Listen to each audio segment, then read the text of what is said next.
The Major Arcana are so named because they represent the arcane or secret principles of life. In the Enchanted Tarot, these universal experiences are represented by archetypal figures. They appear in varying forms in all cultures, both ancient and modern. In the tarot, each figure depends on the one that precedes it. This progression is really a journey, one taken by each soul in search of self-knowledge. It is, in truth, a cycle which can occur many times within one's life, so that every end is really a beginning. We begin each journey of self-discovery as the Fool. This traveler, our deeper self, embodies both our male and female sides. In complete innocence, the Fool can explore the limitless possibilities within each moment.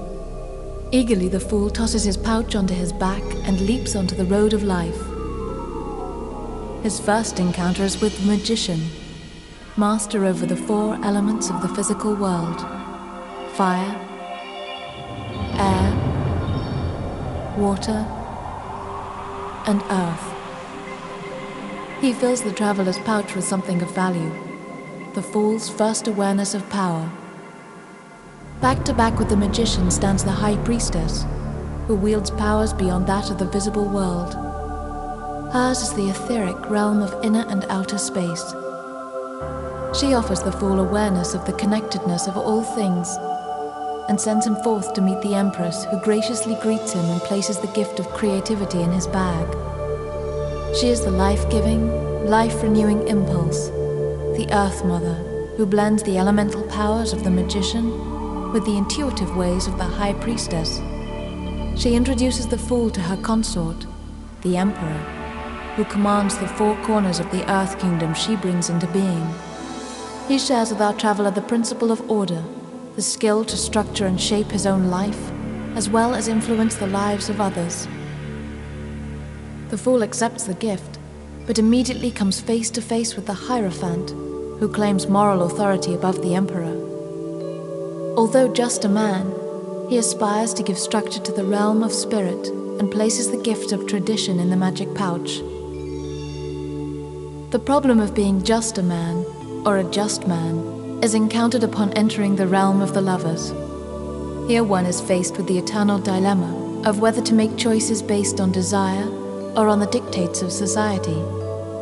Are our hearts clouded or pure? The lovers give him a bittersweet offering for his pouch. The Fool escapes from the lover's dilemma in the chariot. Decisive action carries our hero forward as he fills his pouch with determination. He realizes that he alone must take control. Now he faces the greater challenges of the psychic plane. His next encounter is with a beautiful maiden. A lion rests at her feet. Her gift of strength carries with it the underappreciated power of gentleness. Our soul traveler is in a quiet mood when he meets the hermit, walking a path he has followed since passing his own test of strength. He gives the Fool the power to identify and follow a true path. The wise hermit can give the impression that the path is sure, but the wheel of fortune teaches that change is the only constant companion on this spirit journey. Turning always, the wheel brings fortunes both good and bad.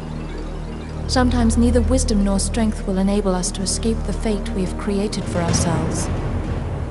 The welcome face of the Angel of Justice appears just as our hero is down on his luck. Her balance returns him to his center. The Fool falls asleep in her arms, the scales of justice sliding into his pouch. When he awakens, he looks up to see a man, hanging by one ankle, who seems strangely content. The Fool rubs his eyes and looks again, because the man reminds him so much of himself. What is he awaiting? And why does he seem to enjoy being suspended? What does he see from that perspective? The Fool decides to see for himself. As he hangs upside down, his pouch feels lighter and he realizes it is empty, as all the gifts he has received have become part of him. Unencumbered, he realizes that he too needs emptying. He lets go. Death is not what you believe. It is not to be feared.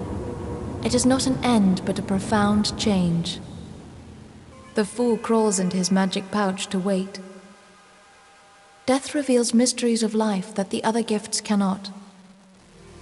Emerging from the magic bag, he looks different, altered. The Angel of Temperance stops to give him a drink. When he eagerly asks what it is, she offers to teach him how to perfectly combine the ingredients. If he learns well, he will receive a rare gift, that of the art of patience and practice. He will need her powerful elixir in his pouch, for the host of our next stop on the journey is the devil. The devil can twist the words of all the lessons we have learned and trick us into believing that they are lies. He really wants to rob the fool of his treasures. Our hero knows he must first subdue the devil before he can move on. In the ensuing struggle, secure structures are destroyed. The explosive demise of the tower signals a life-changing event. The outer world is shattered. Dazed, our hero walks away from the rubble, ready to restructure his whole nature. He falls asleep in a grassy field, and when he awakens it is night. As he gazes up, the star above twinkles brightly, offering healing after the upheaval. In this calm after the storm comes a sense of peace never before known. As he sees with his third eye for the first time, the fool discovers the star's true meaning, the unity of opposites. But the star is blazing too hot and burns out. Suddenly lost in darkness and afraid of the light he has just experienced, our hero sits paralyzed. Slowly he is able to see again. The moon now shines softly at his feet.